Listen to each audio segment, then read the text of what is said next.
Ya.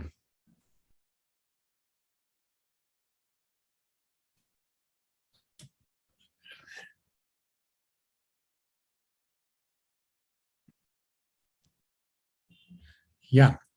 Parece que no van a entrar más. Esperamos un minutito más. ¿Qué dicen?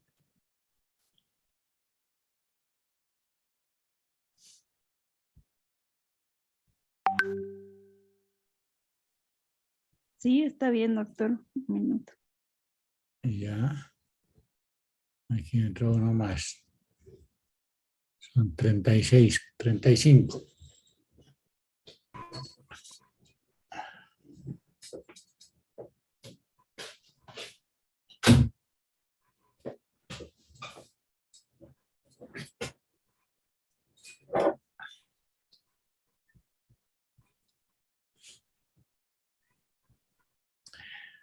Ya, entonces vamos a empezar.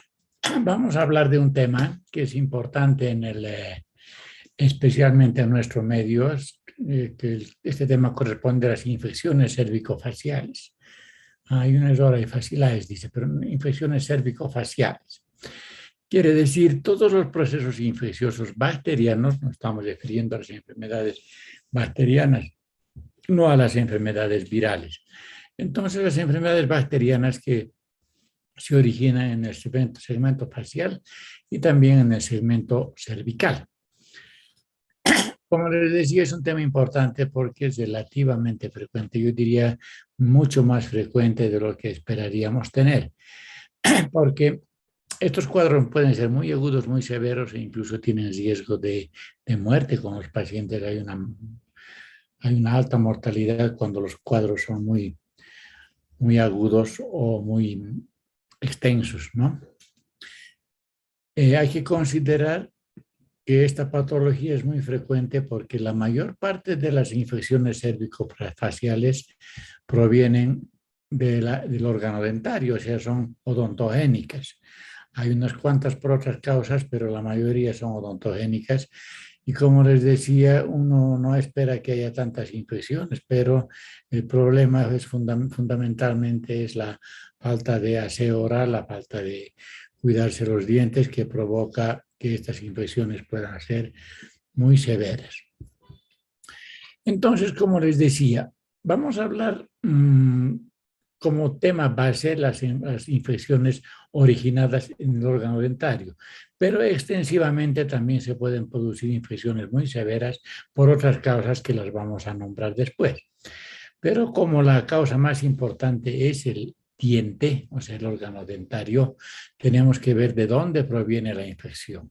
En general, lo que se produce es a través de las caries de segundo o tercer grado, que la infección que proviene de las caries llega a producir una pulpitis, o sea, la parte central del órgano dentario. Pues con las caries vamos a tener defectos de esmalte o de la dentina, podemos tener fracturas traumáticas del diente que van a llegar también a producir infección en la pulpa, ¿no? Van a producir pulpitis.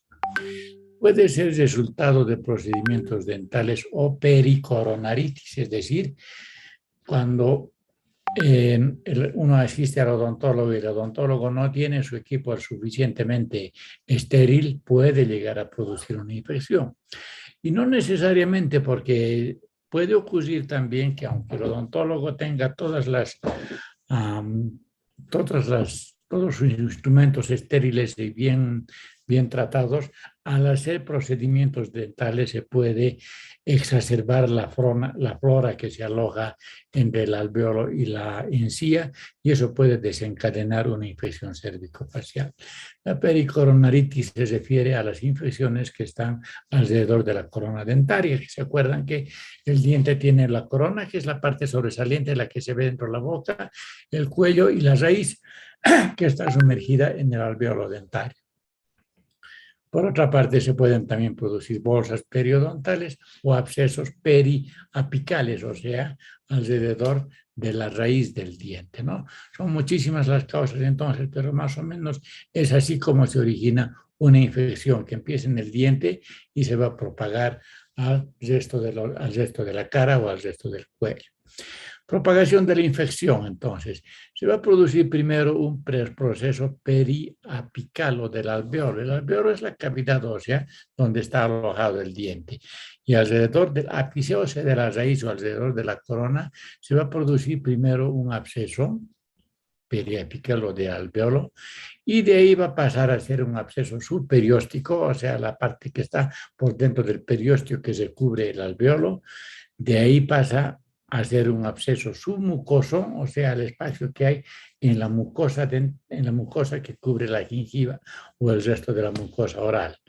Y de aquí puede propagarse y producir celulitis y o abscesos, o también se pueden producir flegmones.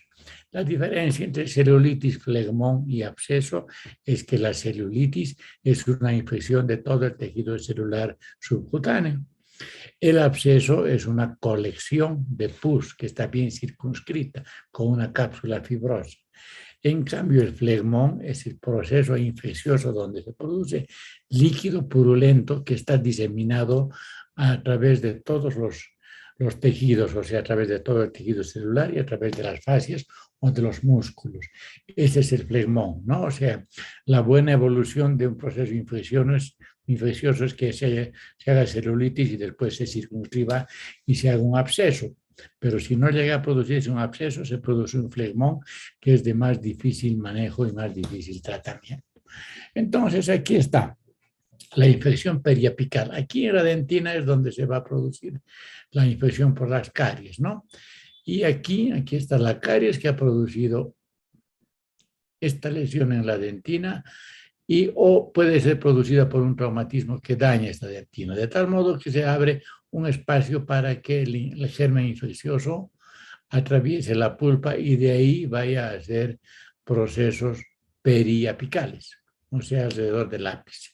Cuando el proceso es crónico, se va a producir un absceso, luego un granuloma y finalmente se va a formar un quiste. Esto es de manejo odontológico, pero esto es para mostrar cómo es la vía por la cual se propagan las infecciones una vez que se ha dañado la dentina, ¿no?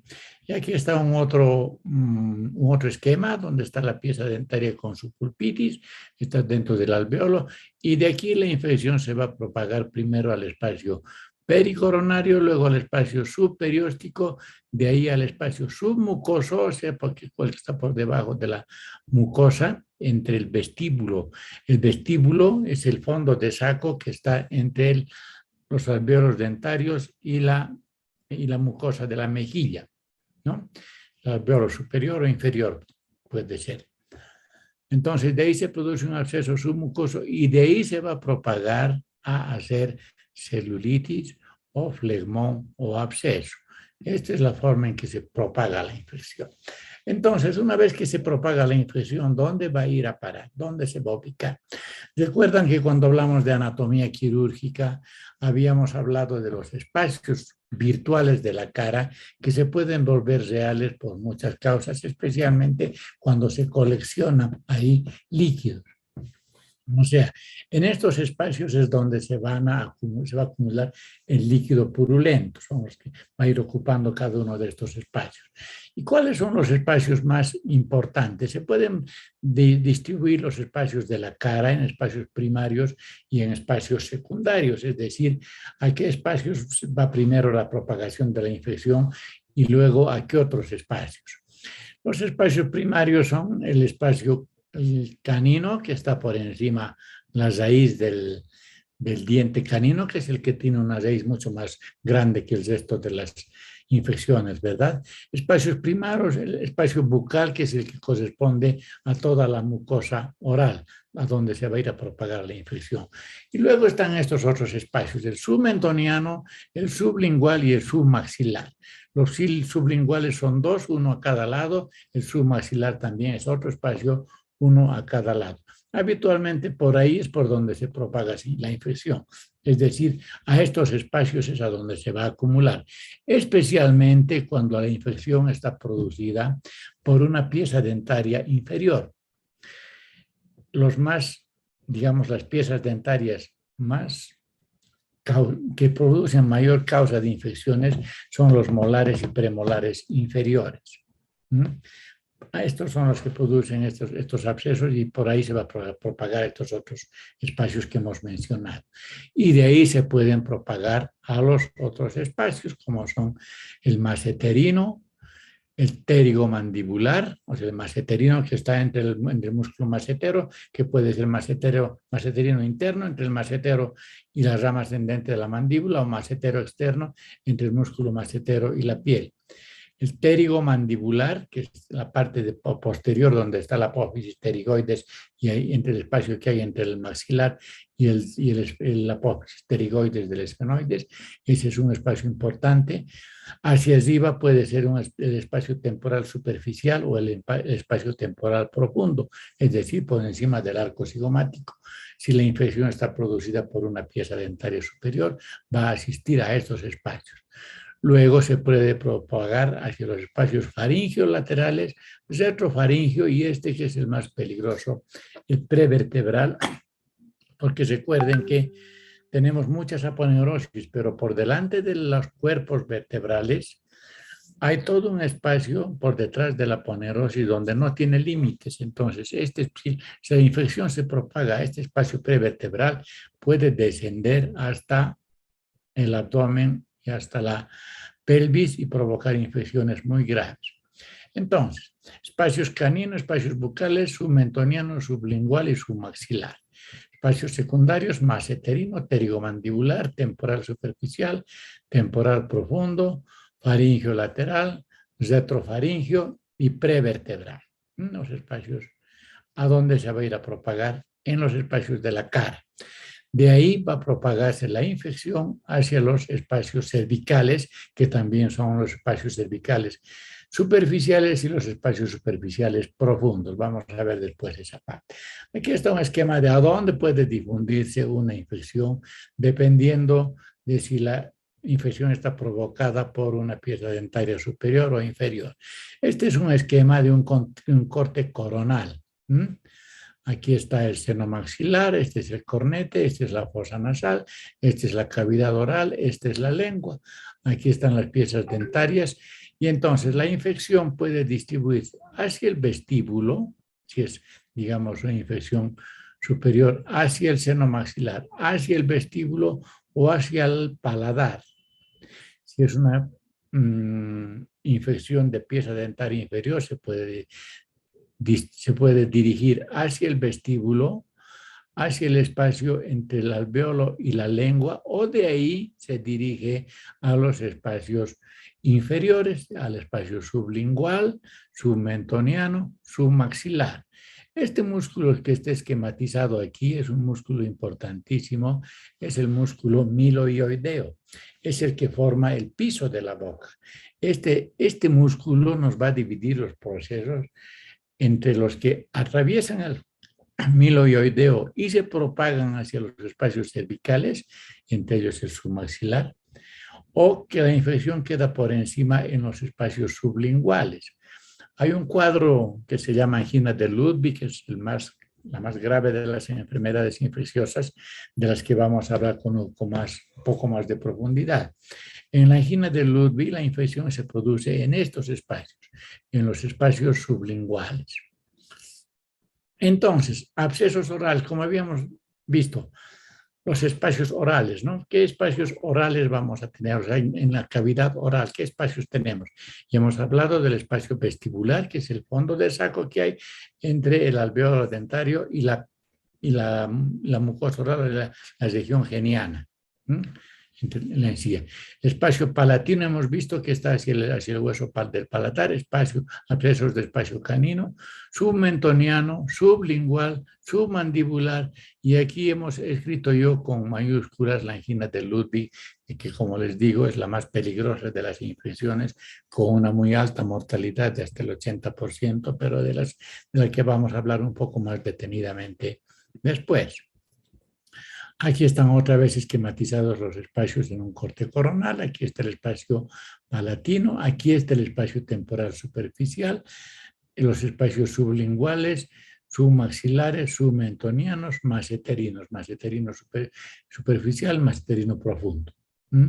Y por detrás está el espacio pterigomaxilar, el espacio parafaringeo, o sea, a los lados de la faringe, y el espacio prevertebral, que es el más posterior. Aquí está otro esquema de un absceso vestibular, de cómo a través de la pulpitis se pasa la infección hacia el vestíbulo o se pasa hacia el palatino, en caso de que la infección provenga de una pieza dentaria superior, ¿no? Absceso bucal, aquí está el espacio maseterino externo. Este es un otro espacio que está delimitado con el músculo buccinador y el cigomático, que también puede provocar infecciones a ese nivel. Otros esquemas de los espacios: sublingual, de donde se va a propagar al espacio submaxilar siempre que atraviese este músculo, que es el músculo miloioideo, ¿no? Aquí está esquematizado de otra manera, en que se va directamente al espacio submaxilar. Es decir, si la infección se produce hacia medial, hacia el espacio lingual, se va a producir este absceso en el piso de la boca. Y si se va hacia afuera, hacia el lateral, se va a producir un absceso submandibular. Entonces estamos viendo cómo se propaga la infección, hacia dónde va a ir a dar. Esto es como les decía, como forma de adelanto, la angina de Ludwig. La angina de Ludwig es un proceso infeccioso grave que ocupa ambos espacios sublinguales. Quiero que recuerden esto. Con mucha frecuencia me comentan de algunos pacientes o me llaman de un hospital y me dicen: tengo un paciente con una angina de Ludwig. La angina de Ludwig tiene que tener infección en ambos espacios sublinguales. Si no están ocupados los espacios sublinguales, no es angina de Ludwig, puede ser cualquier otro absceso, puede ser fasciitis, incluso puede ser una infección muy grave, pero no es angina de Ludwig. Aquí está el absceso pterigomandibular, en el espacio que está más posterior en la cara medial de la rama ascendente de la mandíbula, entre ese espacio entre esta cara y la apófisis pterigoides que baja del esfenoides, ¿verdad? Entonces, ese es el espacio pterigomandibular o pterigomaxilar, que es un espacio bien profundo, que es difícil de abordar en algunos casos. Estamos repitiendo aquí: abscesos de espacios secundarios, maseterino, pterigomandibular, espacio faríngeo lateral, espacio temporal superficial y profundo, prevertebral.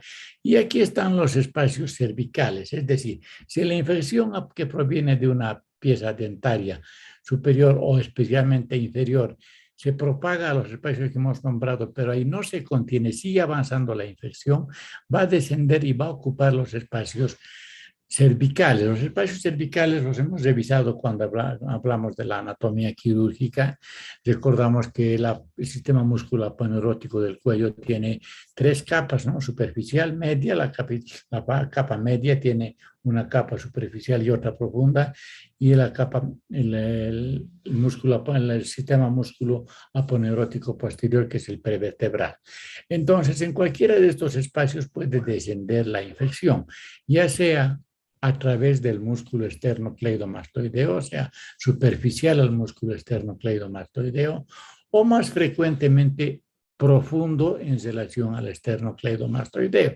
O sea, ahí va a ocupar todos los espacios donde está la glándula tiroides, los órganos del cuello, los espacios profundos, ¿no?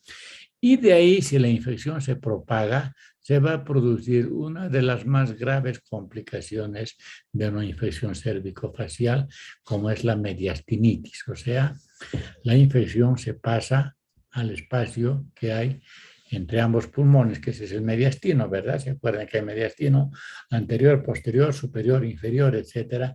A través de eso se va a provocar una infección produciendo mediastinitis, y de ahí va a dar lugar a un derrame pleural. Cuando la situación está en ese extremo, ya pues es muy probable que el paciente fallezca por la infección y es muy difícil de tratar. Entonces, hay que pensar, la mayor parte de las infecciones vienen de la pieza dentaria. ¿Qué otras infecciones podemos tener en que puedan ser capaces de producir procesos sépticos en la cara y en el cuello. Aquí podemos hablar de todas las itis, o sea, amigdalitis, faringitis, otitis, sinusitis. Todas estas infecciones pueden propagarse y dar lugar a infecciones cervicofaciales que son severas. Por otra parte, también están los traumas faciales, fracturas de huesos, fracturas dentarias, que pueden ser causantes de procesos infecciosos cervicofaciales. Pero, ¿qué tiene que pasar para que haya una infección? Así, para que la infección no se quede en el lugar y para que se vaya, para que se propague. Porque se fijan ustedes que hay muchas personas, algunas provenientes del área rural, que nunca se lavan los dientes y nunca tienen una infección severa. En cambio, hay otras que se cuidan muchísimo, pero sí pueden llegar a tener complicaciones muy graves hasta hacer abscesos. ¿De qué va a depender esto? ¿De qué depende que unos hagan infecciones más severas que otras? Entonces, para que se propague la infección, hay factores predisponentes. Y estos son tres, o sea, se consideran tres tipos de factores predisponentes para que se propague una infección: el huésped, el ambiente y el microorganismo. O sea que para que haya una complicación o una infección grave, tiene que ocurrir algo entre estos tres factores, entre el huésped, el ambiente y el microorganismo. El huésped es la persona que está donde se va a alojar la bacteria, ¿verdad? El microorganismo es la bacteria y el ambiente es el lugar donde está. Estos factores pueden variar para que la infección se detenga ahí, o sea, una caries y nada más, o se propague hasta hacer mediastinitis. Vamos a hablar. El huésped, o sea, nosotros, los humanos, tenemos varios mecanismos basera para evitar que una infección se propague. En primer lugar, el epitelio intacto, el epitelio de la mucosa oral y de las encías, tiene que estar intacto porque ahí se cubre de mucina, que es una sustancia viscosa, glicoproteínas y geles hidratados. Estas sustancias van a hacer que las bacterias vayan resbalando y se vayan expulsando con la saliva o se las vayan deglutiendo y no van a producir una infección localizada, o sea, no se van a acumular en mayor cantidad como para producir un inóculo, es decir, para que haya una gran cantidad de bacterias que puedan vencer las barreras y puedan propagar la infección. Entonces, uno de los mecanismos barreras son estos, el epitelio intacto que tenemos nosotros. Esto significa que si tenemos una herida en la boca, tenemos mayor posibilidad de que la infección se propague o se produzca y se propague. Otro factor, otro mecanismo basal, otra cosa que nos va defendiendo es el recambio celular continuo, porque en el epitelio de la boca pues se van produciendo células en la placa basal y de ahí van subiendo, van ascendiendo y las que están en la superficie se van eliminando. Entonces, este factor hace que junto con el crecimiento de las células, las bacterias que están en la superficie también se vayan desechando. La saliva, que yo le he puesto como aquí con mayúscula, porque es un muy importante factor de defensa. La saliva, además de producir un arrastre de las bacterias junto con los alimentos y ser deglutidos, tiene muchos factores defensivos, inhibidores químicos, lisozima, lactofesina, beta-lisina, sistema peroxidasa, son inhibidores de las bacterias, además de tener anticuerpos, tiene IgG y tiene anticuerpos IgA, que estos por sí mismos van a ir a atacar a las bacterias para evitar que se produzca una infección severa. De este factor también depende que uno sea más susceptible o no a tener infección, porque la saliva no es igual en todas las personas. Algunas tienen el pH modificado o tienen menos de estas sustancias o tienen menos proteínas, menos inmunoglobulinas. Entonces, estas personas van a tener mayor predisposición a hacer infección. Estos son entonces los factores del huésped que nos van a producir, que nos van a ayudar en la defensa, que van a hacer que todas las bacterias que están habitualmente en la boca no nos produzcan una enfermedad infecciosa. Recuerden siempre que la boca es una de las cavidades más cochinas que tenemos, porque ahí tenemos millones de bacterias con las que convivimos de forma saprófita, pero llega un momento en que cambia las características y se va a producir la infección. ¿Cuáles son los factores correspondientes al microorganismo? Normalmente, como les decía, tenemos una flora normal, que esta es potencialmente patógena. O sea, todos tenemos estreptococos, tenemos estafilococos, tenemos hasta neiserias y todo tipo de bacterias que están ahí conviviendo con nosotros, están siendo arrastradas por la saliva, ayudamos con la higiene dental y no nos producen infección. Hasta que pasa algo que va a hacer que se acumulen y nos produzcan una enfermedad de infección. Por eso son potencialmente patógenas. La flora normal es potencialmente patógena. En la boca hay 3 microsistemas, la lengua y la mucosa oral, que tienen un microecosistema, tienen sus características propias, los dientes o encía queratinizada, donde se va a acumular la placa bacteriana, es decir, ahí se acumulan las bacterias. Y dependiendo de nuestra higiene y de nuestra saliva, vamos a movilizar estas bacterias para que no nos provoquen una enfermedad infecciosa. Y existe el surco gingival, o sea, el espacio que hay entre el alvéolo dentario y la gengiva, que es un espacio anaerobio, donde ahí pueden vivir bacterias anaerobias que si producen una infección puede ser una infección muy grave, como los estreptococos especialmente.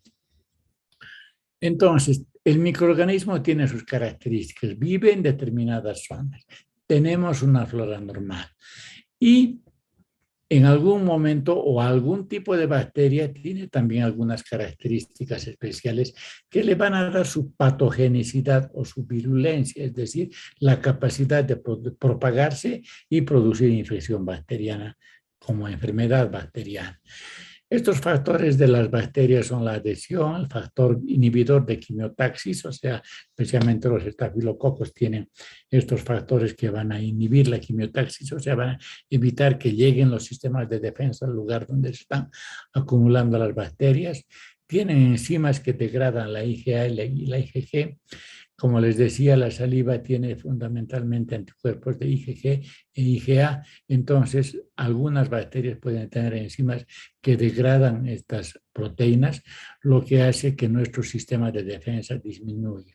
Y algunas también tienen capacidad de destrucción tisular para que en este momento, destruyendo el tejido, se crea además otro caldo de cultivo, lo que va a provocar mayor infección y mayor propagación de la infección.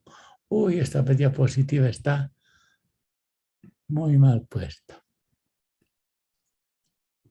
Voy a ver si puedo ampliarla. No, no se puede.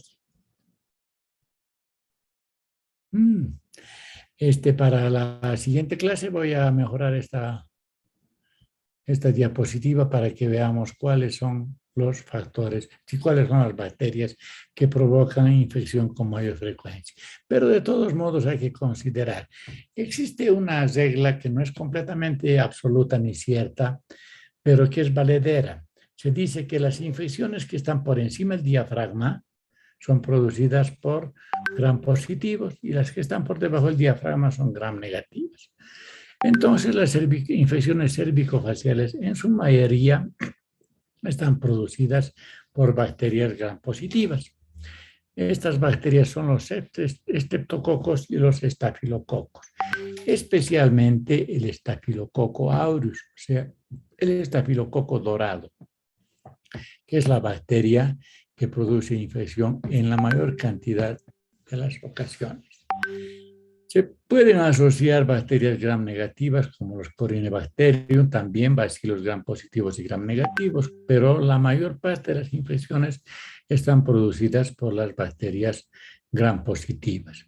Como les digo, esta diapositiva la voy a mejorar para la siguiente clase, donde vamos a seguir hablando de infecciones para que tengamos una idea más clara. Pero en la cabeza pónganse que infecciones cervicofaciales, casi seguro gram positivo y casi seguro estafilococo. Pueden darse asociaciones, puede darse flora mixta, sí es cierto. O puede haber específicamente, incluso enterobacterias, puede haber, pero la mayor parte de los casos están producidas por bacterias gram positivas. Ahora, ¿cómo vamos a hacer el diagnóstico de la infección? ¿Cómo se manifiesta una infección cervicofacial? Por supuesto, la parte más importante va a ser la clínica, ¿no? Vamos a ver si hay algo más. Ahí ya se va el tratamiento. La clínica, vamos a tener todos los signos y síntomas de una inflamación aguda en una infección cervicofacial, es decir, vamos a tener dolor, vamos a tener aumento de volumen, vamos a tener fiebre, disminución de las funciones, o sea, el paciente no puede masticar porque le duele. Puede haber un ataque sistémico, es decir, producirse una fiebre muy fuerte con postración, incluso cuando el paciente no puede movilizarse. Pero la clínica es así: dolor, aumento de volumen, fiebre, impotencia funcional, los signos clásicos de toda inflamación aguda. Entonces, dependiendo de dónde se va a ubicar el absceso, dependiendo de todos los espacios que hemos hablado hace un momento, vamos a determinar dónde está nuestro proceso infeccioso. Estos otros acápites ya son para determinar si es posible cuál es el germen que nos está causando, el germen específico, como para poder dirigir mejor nuestro tratamiento antibiótico. Pero no se olviden, primero clínica, luego técnicas de imagen. La radiografía no nos va a ayudar mucho, que digamos, porque la radiografía nos muestra tejido óseo y no nos muestra el tejido blando. Una tomografía sí nos ayuda, una resonancia magnética sí nos ayuda, pero antes que estos exámenes lo que vamos a hacer es solicitar una ecografía, que es la que nos va a dar, en cuanto a imágenes, la mayor aproximación para ver dónde está acumulándose el proceso infeccioso. ¿Qué más vamos a hacer aparte de esto? Vamos a pedirle exámenes de laboratorio, por supuesto, tendremos que pedirle un hemograma. Vamos a ver si tiene leucocitosis o no, que nos va a ratificar nuestro diagnóstico de infección, junto con desvío a la izquierda. Importantísimo, vamos a dosificar la glucosa, la glicemia, porque las infecciones más graves, las infecciones que matan a los pacientes, se da especialmente en los diabéticos. Diabéticos mal controlados, diabéticos indisciplinados que no están cumpliendo todas las reglas, o incluso personas que están haciendo su tratamiento diabético en forma adecuada, pero aparece una infección, aparece un inóculo, o sea, una concentración de bacterias, y estas van a hacer que se desencadene una infección, y esto además va a desestabilizar la diabetes, y al mismo tiempo, al subir su glicemia, va a producir menor defensa, mayor disminución de sus defensas, lo que va a provocar en mayor infección, o sea, se hace un círculo vicioso. Ocurre muchas veces que una infección cervicofacial es el debut de un paciente diabético. O sea, empieza la infección y cuando le tomamos la glicemia está más de 200, 250. El paciente no sabía que tenía diabetes. Ahí es cuando se puede hacer el diagnóstico y empieza su diabetes a través de esta infección. Entonces, importantísimo, hemograma, glicemia. Si es un caso muy avanzado, pues por supuesto va a ser importante también las enzimas hepáticas, la creatinina, para ver si está entrando en un cuadro de insuficiencia renal, etc. Entonces, diagnóstico, clínica, ecografía, laboratorio. Y después de eso, tomar una muestra para hacer un cultivo y antibiograma, ¿no? Obtención de muestras, dicen lo posible sin contaminación. Es decir, mejor si lo hacemos a través de una punción y obtenemos el líquido purulento.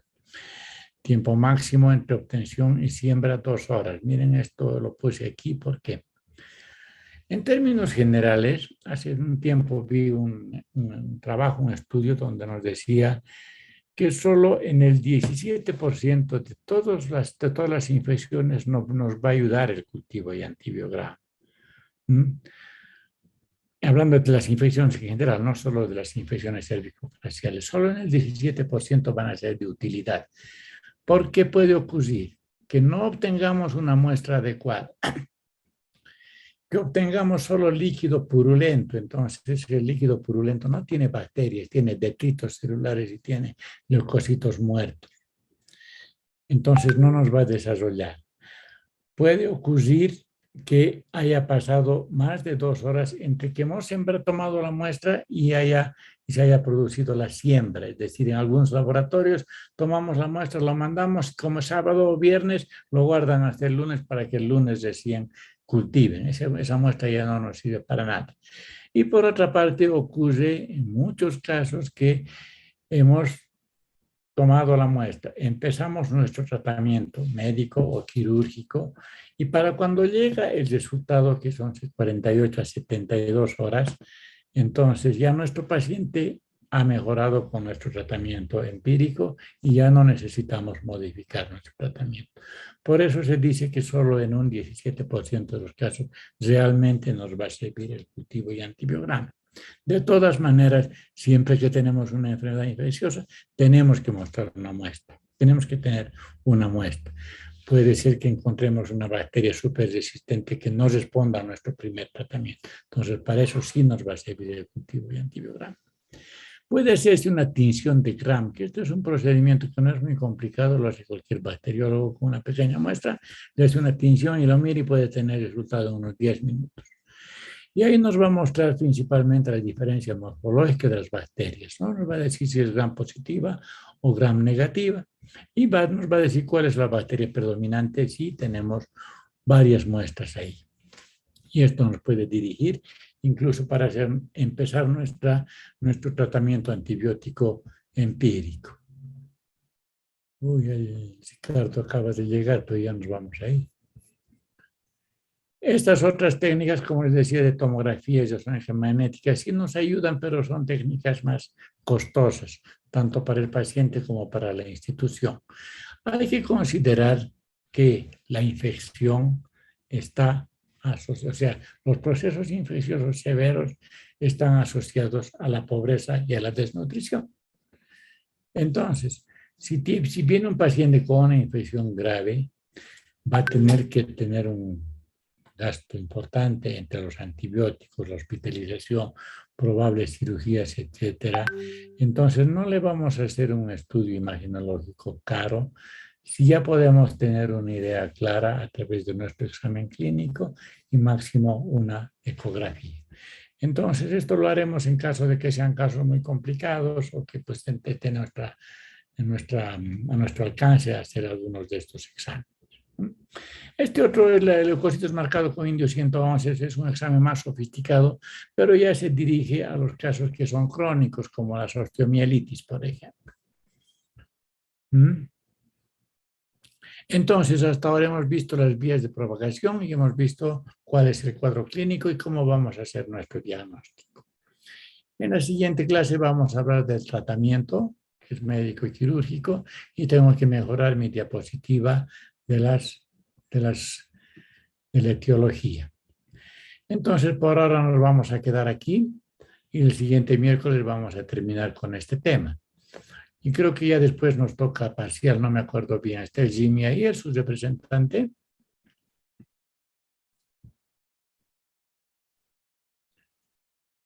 Creo que no está. Pero ya creo que nos toque de aquí a 2 o 3 semanas el examen parcial, ¿verdad? ¿Alguien sabe?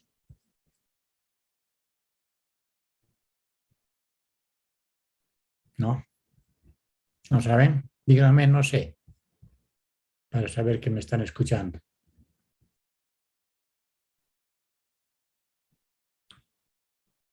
Creo que es el 25, doctor. De Ya. este mes 25. Ya, vamos a ver la fecha. Lo que quiero saber es si me han escuchado y si tienen alguna pregunta.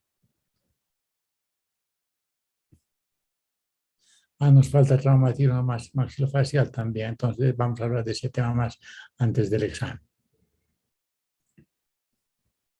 Ya, ¿quieren hacer alguna pregunta, chicos?